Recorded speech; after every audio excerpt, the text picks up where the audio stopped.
Ang tatlong indibidwal na ito ay pawang mga tauhan ng militar, mga doktor, at mga inhinyero na may maliwanag na kinabukasan sa kanilang harapan. Gayunpaman, isang araw ay gumawa sila ng isang matapang na desisyon na tuluyang nagbago sa kanilang mga buhay. Isang tao ang nagwalang bahala sa palaging banta ng kamatayan upang magpanggap bilang matagal nang nawawalang anak ng pinakamalaking drug lord sa rehiyon. Ang isa naman ay handang putulin ang isang litid sa kanyang kamay upang makuha ang tiwala ng kanang kamay ng crime boss. Samantalang ang huli, na hindi pinansin ang kanyang hinaharap, ay nag-iniksyon ng heroin sa kanyang mga ugat upang magpanggap bilang isang tunay na adik. Bakit nila ginawa ito? May nakatagong sekreto ba sa likod ng lahat ng ito? Ano kaya ang kahihinatnan nila sa huli? Para malaman, tunghayan natin ang sumusunod na kwento. Ang ating lalaking bida ay si Zhang Yao, isang sundalong may maraming taong karanasan na nagtatrabaho ng malayo sa kanyang pamilya. Matapos niyang makumplito ang kanyang misyon, siya ay umuwi upang muling makasama ang kanyang pamilya, sabik na makaranas ng tahimik na buhay kasama ang kanyang asawa at anak. Ngunit sa halip na salubungin siya ng pamilyar na tanawin ng kanyang asawa at anak, ang bumungad sa kanya ay ang tahimik at nakasarang tarangkahan ng kanilang bahay. Bago pa niya maunawaan ang nangyayari, ipinaalam sa kanya ng isang kapitbahay na ang kanyang asawa ay naging adik sa droga at ang kanilang bahay ay naisanla na. Dahil sa matinding pagkabigla sa balitang ito, agad niyang hinanap ang kanyang asawa. Sa tulong ng kapitbahay, nalaman niyang kasalukuyan itong nakatira sa ilalim ng tulay. Nang makarating siya roon, hindi makapaniwala si Zhang Yao sa kanyang nakita.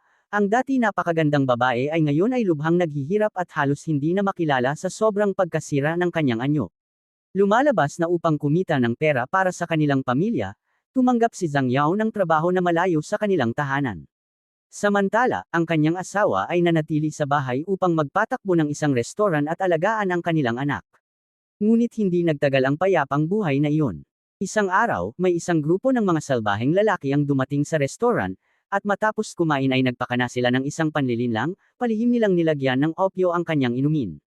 Dahil ayaw niyang mawala ng mga customer, ininom niya ito nang hindi alam na mula sa sandaling iyon ay tuluyan ng magbabago ang kanyang buhay. Mula nang siya ay malulong, hindi na niya makontrol ang kanyang sarili, at hindi na rin niya kayang alagaan ang kanilang anak. Lalo siyang bumaon sa mundo ng White Death. Sa huli, namatay ang kanilang anak dahil sa kapabayaan ng kanyang ina. Unti-unting naibenta ang kanilang bahay at mga ari-arian upang makabili ng droga. Hindi na niya kayang harapin muli ang kanyang asawa, kaya't iniwan niya ang kanilang tahanan at namuhay sa ilalim ng tulay.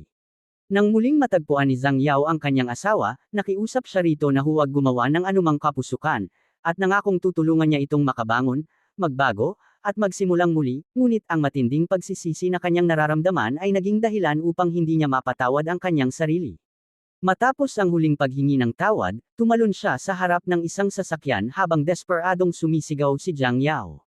Sa sandaling iyon, tuluyan nang nawasak ang lahat ng pag-asa at pangarap ng kanilang pamilya, tinangay ng mapaminsalang kapangyarihan ng mapanirang puting pulbos. Sa lugar ng Manching, hindi lamang ang asawa ni Zhang Yao ang nasa ganitong trahedya, napakarami ring tao ang naging biktima ng bangungot na tinatawag na puting pulbos. Ang nasa likod ng lahat ng ito ay si Muan, isang kilalang drug lord na kumokontrol sa lugar na ito. Sa pamamagitan ng napakalaking organisasyong kriminal. Mayroon silang malalaking pasilidad ng produksyon, at araw-araw ay naglalabas ang kanyang grupo ng toneladang ipinagbabawal na substansya sa merkado. Ang network ni Muan ay napakakomplikado, gumagamit sila ng mga truck na nakabalat kayo upang maghatid sa maliliit na sangay, kung saan ipinagpapatuloy ng kanyang mga tauhan ang pamamahagi sa bawat sulok ng lungsod. Mula sa mga barong-barong hanggang sa mga eksklusibong komunidad, walang lugar ang hindi naaabot ng droga. Dahil dito, hindi mabilang na mga pamilya ang nasira, at isa na rito ang pamilya ni Zhang Yao. Ang perang kinikita ni Muan mula sa ilegal na gawain ay napakarami, na parabang papel lamang ang halaga nito sa kanya. Gumagastos sila ng marangya, nagpapakasasa sa mga nightclub at magulong mga party. Ngunit mas nakakatakot pa rito ang pakikipagsabwatan ng mga tiwaling opisyal. Si An Pei ang hepe ng pulisya ng Manching, at isa siya sa pinakamalaking kasabwat ng organisasyon ni Muan. Ang kanyang mga raid laban sa krimen ay palabas lamang, ang mga drug ang nakukumpiska ay kadalasang ibinabalik din kay Muan matapos ang mga papeles. Sa ganitong paraan, parehong nakikinabang ang dalawang panig, ang isa ay kumikita ng pera, habang ang isa naman ay nagkakaroon ng magandang reputasyon. Samantala, sa villa ni Muan, masaya nitong tinatanggap ang balita tungkol sa kanyang matagal nang nawawalang anak. Ngunit ang unang nakaalam ng impormasyong ito ay hindi siya, kundi si Herta, ang makapangyarihang kanang kamay ni Muan. Dahil sa lumalala niyang sakit at kakaunting oras na lang ang natitira sa kanyang buhay, inilalagay ni Muan ang lahat ng kanyang pag-asa sa paghahanap ng kanyang anak upang ipamana ang kanyang yaman. Gayunpaman, may dala ring masamang balita si Herta, ang anak ni Muan na si Sha, na lumaki sa lansangan mula pagkabata, ay naging isang walang pakundangang kriminal. Namumuno siya sa mga gang, nakulong na mula pa sa edad na 10, at mabilis na naging leader sa loob ng kulungan. Sino mang hindi niya magustuhan ay agad niyang pinagbubugbog. Dahil sa kanyang masamang record, halos wala na siyang araw sa labas ng kulungan. Pinayuhan ni Herta si Muan na pag-isipang mabuti bago tanggapin muli ang kanyang anak, ngunit para kay Muan, wala nang ibang mahalaga, ang gusto lamang niya ay maibalik si Sha sa anumang paraan. Ngunit hindi ganoon kasimple ang buhay. Isang araw, si Sha ay itinapon sa isang selda at pinatay sa hindi malamang dahilan. Ngunit sa halip na doon matapos ang lahat, isang mapanganib na plano ang isinagawa, ang pagkakakilanlan ni Sha ay pinalitan ni Zhong Yao. Ang veteranong sundalo ay ngayon papasok sa isang mapanganib na mundo ng krimen. Kailangan niyang magpanggap bilang si Sha upang harapin si Muan. Bilang isang mahusay na sundalo, ginawang parang laruan ni Zhong Yao ang delikadong sitwasyon. Ang mga bagitong mamamatay tao, kahit marami, ay mabilis niyang pinapatumba sa tuwing maglalabas sila ng armas. Iniisip ng mga gutom na kalaban na siya ay madaling biktima, ngunit kahit walang armas, gamit lamang ang kanyang mga kamay at matalas na survival instinct, isa-isa niyang pinabagsak ang mga ito. Ang kanyang galaw ay parang isang nakamamatay na sayaw, mabilis, eksakto, at walang sablay. Isang ikot na sipa ay kayang magpatambo ng dalawa, at isang arm lock ay sapat upang pigilan ang isa pa. Dinaglaon, may isang bangka na lumapit sa barko, at ang dumating upang makipagkita sa kanya ay si Do, ang pinuno ng anti-drug department ng lungsod. Matapos linisin ang mga umaatake, kinuha ni Zhong Yao ang telepono ng kanilang leader at natuklasan na si Herta, ang kanang kamay ni Muan, ang nasa likod ng tangkang pagpatay. Lumalabas na ang pagkamatay ng anak ni Muan at ang pagpapalit ni Zhong Yao sa kanyang identidad ay bahagi ng plano ni Do. Alam nilang may matinding galit si Zhong Yao sa mga taong Sam-ire sa kanyang pamilya, kaya inilagay nila siya sa papel bilang anak ni Muan. Ipinaliwanag ni Do na ang misyon ni Zhong Yao ay ang makapasok ng malalim sa organisasyong kriminal upang makakuha ng sapat na ebidensya, at sa huli ay makipagtulungan sa pulisya upang pabagsakin ito. Matapos ang kanilang pag-uusap, naghiwalay ang dalawa upang simulan ang kani-kanilang misyon. Para sa kanilang kaligtasan, napagdesisyonan nilang magkunwaring hindi magkakilala, lalo na't ang tiyuhin ni Do na si Anpei ang hepe ng pulisya ng Manching, at lihim na sumusuporta kay Muan. Isang pagkakamali lamang ay maaaring magpabagsak sa kanilang plano at maglagay sa kanila sa matinding panganib. Alam din ni Do ang masasamang gawain ng kanyang tiyuhin, ngunit bilang isang mababang ranggo lamang, wala siyang sapat na kapangyarihan upang ilantad ito. Samantala, ang babaeng nasa tabi ni Anpei ay ang taong labis na minamahal ni Do. Sa tuwing nasasaksihan niyang pinahihirapan at hindi pinapahalagahan ng babaeng ito, labis siyang nasasaktan at lihim na nangangarap na mailigtas siya. Para naman kay Zhong Yao, matapos niyang makaligtas sa kamatayan, dinala siya sa villa ni Muan upang makilala ang kanyang ama.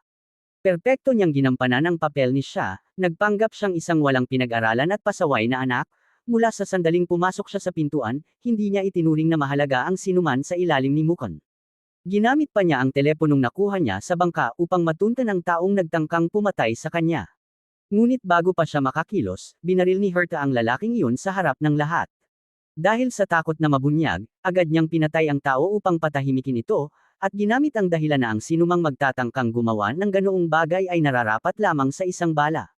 Matapos ang ilang dekadang pagkakahiwalay at muling pagkikita sa kanyang matagal nang nawawalang anak, labis na naantig si Mukan. Ngunit bilang isang kilalang personalidad sa ilalim ng mundo ng krimen at dahil sa kanyang likas na pagdududa, hindi pa rin siya lubusang nagtitiwala.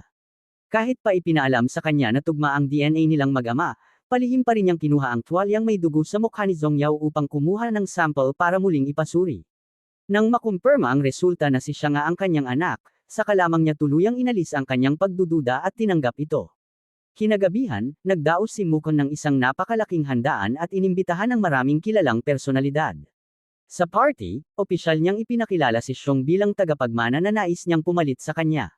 Bilang pagpapakita ng kanyang mabuting kalooban, isinuot din niya kay Xiong ang pamana nilang singsing bilang pagkilala at kabayaran. Sa handaan, hindi lamang mahusay na ginampanan ni Zhang Yao ang kanyang papel, Ipinakita rin niya sa lahat na may malawak siyang karanasan sa pamamahala at pakikipagkalakalan ng mga ilegal na produkto. Nakapagbigay pa siya ng ilang suhestyon kung paano mas ligtas na maipapadala ang mga produkto na ikinatuwa ng lahat. Dumalo rin sa party sina Anpei at Ando. Upang matulungan si siya na makuha ang pabor ni Mukon, inanunsyo ni Ando na natuklasan ng pulisya na si Balay ang nagnakaw ng kanilang mga produkto. Pagkarinig nito, agad na nagboluntaryo si Zhang Yao na bawiin ang mga ito upang patunayan ang kanyang kakayahan, na sa katunayan ay bahagi ng planong napag-usapan nila ni noon pa man. Nang makita ni Mukon ang tapang ng kanyang anak na akuha ng misyon, labis siyang natuwa at agad itong pinayagan ng walang pag-aalinlangan. Pagkatapos nito, nagtungo si Zhang Yao sa kuta ni Balay. Ang lugar na iyon ay parang kuwebo ng demonyo, kung saan ang lahat ay nalululong sa droga. Pagkakita pa lamang nila sa isa't isa, agad silang nagpalitan ng putok. Sa kanyang tapang at karanasan, mabilis na natalo ni Zhang Yao ang mga tauhan ni Balay, at napilitan itong sumuko. Ngunit hindi pa rin sumuko si Balay, bigla itong naghagis ng smoke bomb upang patayin si Zhang Yao, ngunit nagkamali siya ng tinansyang kalaban. Isa sa mga tauhan ni Balay ang sumugod upang sakalin siya gamit ang lubad, ngunit mabilis niya itong natalo at itinapon palabas ng pinto. Pagkatapos, sinipan ni Zhang Yao si Balay papunta sa balkonahe, dahilan upang ito'y mabitin sa ere. Sa takot, wala itong nagawa kundi magmakaawa. Ngunit sa sandaling iyon, may isang taong lumapit sa likuran ni Zhang Yao at tinutukan siya ng baril, na lalong nagpataas ng tensyon. Hindi nagtagal, bumalik si Zhang Yao matapos makumplito ang misyon. Hindi lamang niya nabawi ang mga produkto ni Mukon, kundi napasunod pa niya si Balay upang magtrabaho para sa kanya. Dahil sa unang matagumpay na operasyon, labis na natuwa at ipinagmalaki siya ni Mukon. Mula nang bumalik si siya, unti-unting nawala ang impluwensya ni Herta sa organisasyon. Ayaw magpatalo, sinubukan ni Herta na barilin si Balay upang ipakita ang kanyang kapangyarihan, ngunit agad itong pinigilan ni Zhang Yao. Dahil dito, hindi na naglakas loob si Herta na kumilos, at lalo namang tumaas ang respeto ni Balay kay Zhang Yao. Matapos ang insidente, lalo pang nagtiwala si Mukon kay Zhang Yao at ipinagkatiwala sa kanya ang pamamahala ng negosyo ng organisasyon. Isinama siya at si Balay ng manager upang ipakita ang taniman ng marijuana, ang pabrika ng produksyon, at pati na rin ang paraan ng pagpapadala ng mga produkto gamit ang eroplano. Sa gabi, dumadalo rin si Zhang Yao sa magulong mga party na puno ng droga at magagandang babae. Upang mapanatili ang kanyang perpektong pagkukunwari, hindi siya nag-atubiling makisabay sa magulong pamumuhay, upang hindi siya pagdudahan ng kahit sino. Sa kabilang banda, patuloy na sinusubukan ni Ando na mapalapit kay Nancy, ang kinakasama ni Anpei. Kahit ilang beses na niyang ipinahayag ang kanyang nararamdaman, patuloy pa rin siyang tinatanggihan nito. Ikinwento ng babae na dati ay direktor ng pulisya ang kanyang ama, ngunit namatay dahil sa droga, dahilan upang mabuhay siya sa kahihiyan at sakit, katulad ng mga taong nasa lansangan. Kahit hindi maganda ang relasyon niya kay Anpei, nananatili siya rito dahil sa kapangyarihan nito. Samantalang si Ando ay isa lamang maliit na opisyal, isang tao-tauhan sa ilalim ni Anpei, at walang kakayahang bigyan siya ng seguridad. Matapos marinig ang masasakit na salita ng babaeng kanyang minamahal at makita pa itong pinapahirapan at inaabuso, labis na nasaktan si Ando. Kaya niyang tiisin ang sakit at kahihiyan, ngunit ang mismong kahihiyang iyon ang nagpausbong sa kanya ng matinding pagnanais na makapaghiganti. Hindi nagtagal, nakalikom si Zhang Yao ng maraming ebidensyang magpapatunay laban kay Mukon at sa kanyang grupo, at ipinasa niya ito kay Ando. Ngunit sinabi ni Ando na hindi pa iyon sapat. Hiniling niya kay Zhang Yao na linlangan si Mukon upang maibigay nito ang susi sa vault at ang password. Tanging sa pamamagitan ng kahinaang iyon nila tuluyang mapababagsak ang imperyo ni Mukon. Binigyan din siya ni Do ng isang telepono, na nagsasabing kailangan nilang magpasimula ng hidwaan sa loob ng organisasyon upang magpatayan muna ang mga ito. Una, nakipagkita si Zhang Yao kay Chief Anpei at inimbitahan niya ito sa hapunan sa kanyang papel bilang anak ni Mukon. Iminungkahi ni Zhang Yao na baguhin ang hatian ng kita, sa halip na dating 40%, gagawin na lamang 10% ang bahagi ni Anpei. Dahil dito, nagalit si Anpei, ngunit patuloy siyang pinukaw ni Zhang Yao at idineklara na siya na ang magiging tagapagmana at magtatakda ng mga bagong patakaran. Hindi lamang iyon, nagpakita pa siya ng video na nagpapatunay na pumatay si Anpei ng isang tao, na lalo pang nagpasiklab sa galit nito. Pagkaalis ni Zhang Yao, agad na iniutos ni Anpei ang kanyang pag-aresto, isang bagay na inaasahan na ni Zhang Yao. Kaagad pagkatapos nito, pinangunahan ni Balay ang isang grupo na may mabibigat na armas upang direktang salakayin ang himpilan ng pulisya. Umulan ng bala at tuluyang winasak ang lugar, maging ang karatula ng istasyon ay pinabagsak sa putok. Si Anpei, habang papunta sa pinangyarihan, ay naambush, inasinta ang kanyang sasakyan at nahulog ito sa kanal. Nang tangkain niyang makatakas, hinarap niya ang isang anino, at madaling mahulaan ang kanyang sinapit.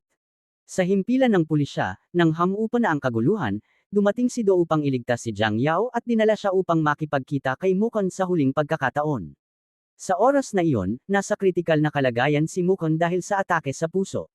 Bago siya tuluyang mamatay, ibinunyag niya ang lokasyon ng vault, at ang password ay nakaukit sa kwintas na ibinigay niya kay Zhong Yao. Ngunit sa sandaling iyon, ibinunyag ni Zhang Yao ang kanyang tunay na pagkatao, malamig niyang sinabi kay Mukon na hindi siya ang kanyang anak, kundi isang kapalit lamang na dumating upang maghiganti para sa kanyang pamilya at sa lahat ng taong kanyang sinira. Dahil sa pagkabigla, muling inatake sa puso si Mukon at namatay sa mismong lugar. Matapos mamatay ang matandang si Mukon, binasa ng abogado ang testamento na nagsasabing si siya ang magmamana ng kumpanya. Ngunit si Herta, na matagal nang may balak agawin ang kapangyarihan, ay hindi pumayag na manatiling vice-presidente lamang. Agad niyang pinatay ang abogado at nag-utos ng pagkubkob mula sa lahat ng panig. Ipinahayag niya na ang tagumpay ni Mukon ay malaking bahagi dahil sa kanya, at matagal na niyang hinihintay ang pagkamatay nito upang siya ang pumalit. Ngunit hindi niya inaasahan na may babalik na anak ang matanda na si Cyril sa kanyang plano. Kaya ngayon, anuman ang mangyari, hindi niya papayagang may makalabas ng lugar na iyon. Ngunit hindi niya alam na matagal nang nagkaisa sina Jiang Yao at Ando, at hindi nila hahayaang magtagumpay siya. Habang pinapaputukan niya ang mga shareholders, opisyal nang sumiklab ang labanan sa pagitan ng dalawang panig. Matapos ang putukan, nauwi ito sa santukan, isang walang urungan na labanan kung saan walang gustong sumuko. Lahat ay nais pabagsakin ang kalaban gamit ang kanilang mga armas. Ngunit hindi nila inaasahan na si Zhang Yao ay may mas malalim pang plano, isang mas malaking alas na mas matindi kaysa sa kanya. At iyon ay si Balay, matapos wasakin ang himpilan ng pulisya, pinangunahan ni Balay ang kanyang mga tauhan upang harapin si Herta at ang mga tao nito. Sa harap ng mga makinang baril na may napakalakas na kapangyarihan, hindi kayang makipagsabayan ng ilang pistola, kaya sa maikling panahon ay tuluyang nalipol ang mga tauhan ni Herta. Sina Do at Jiang Yao ay nabigyan din ng tig-2 rifle, at ang tatlo ay walang habas na nagpaputok sa lahat ng direksyon. Sa huli, tinamaan si Herta ng granada. Matapos ang lahat, inakala nilang maaari na silang umalis sa lugar. Tumakbo si Do upang kunin ang sasakyan, ngunit hindi nila inaasahan na buhay pa pala si Herta. Kinuha nito muli ang baril at hinanap si Jiang Yao. Ngunit bago pa ito makakilos, sinalpok siya ni Ando gamit ang sasakyan. Dahil sa lakas ng banggaan, bumagsak ang rebulto ni Mukon at naipit si Ando sa loob ng kotse. Sa sandaling iyon, isinugol ni Zhong Yao ang kanyang buhay upang iligtas siya. Habang bumabagsak ang rebulto at nadurog si Herta, nailigtas si Do. Ngunit nang paalis na si Jiang Yao, may baril na tumutok sa kanyang ulo, at ang taong iyon ay walang iba kundi si Balay. Nagbago rin ang ekspresyon ni Ando. Sinabi niyang si Balay ay hindi tunay na kakampi, kundi isang pyesa lamang na itinanam sa tabi ni Jiang Yao. Sa katunayan, isa itong adik sa droga, at hanggat may droga, kaya itong manipulahin upang gawin ang kahit ano, kabilang ang paglapit kay Zhong Yao. Lahat ng ito ay bahagi ng kanyang plano. Inamin ni Ando na matagal na niyang balak pabagsakin ang kanyang tiyuhin na si Anpei. Nang minsang pumunta si Mukon sa istasyon ng pulisya upang ipahanap ang kanyang anak, kasabay nito ay dumating si Zhang Yao upang humingi ng hustisya para sa kanyang pamilya. Dahil alam niyang may galit ito sa mga drug trafficker, ginamit niya ito bilang kasangkapan sa kanyang plano, isang planong naging mas favorable pa kaysa sa inaasahan niya. Ngayon, patay na sina Mukon at Anpei, at si Zhang Yao na lamang ang pagbubuhatan ng lahat ng kasalanan. Hindi lamang siya anak ng drug lord, kundi siya rin ang pumatay sa hepe, dahil ang kutsilyong nakabaon sa katawan nito ay may kanyang fingerprints. Ngunit hindi siya agad inaresto ni Ando. Sa halip, itinago niya ito sa ibang lugar at inanunsyo sa media na si Jiang Yao ang utak sa likod ng lahat, at opisyal nang nagsimula ang kampanya laban sa droga. Isinama pa niya si Nancy at ipinanggap itong anak ni Anpei, upang makuha ang simpatiya ng publiko at hikayatin ang lahat na ipaglaban ang hustisya. Dahil sa perpektong palabas na ito, agad na nakuha ni Ando ang tiwala ng lahat. Dahil sa kanyang ambag sa pagbuwag sa sindikato ni Mukon, agad siyang na-promote bilang hepe at inatas ang mamuno sa operasyon laban sa droga sa Manching. Gamit ang kapangyarihang ito, agad niyang pinakilos ang kanyang mga tauhan upang magsagawa ng malawakang raid.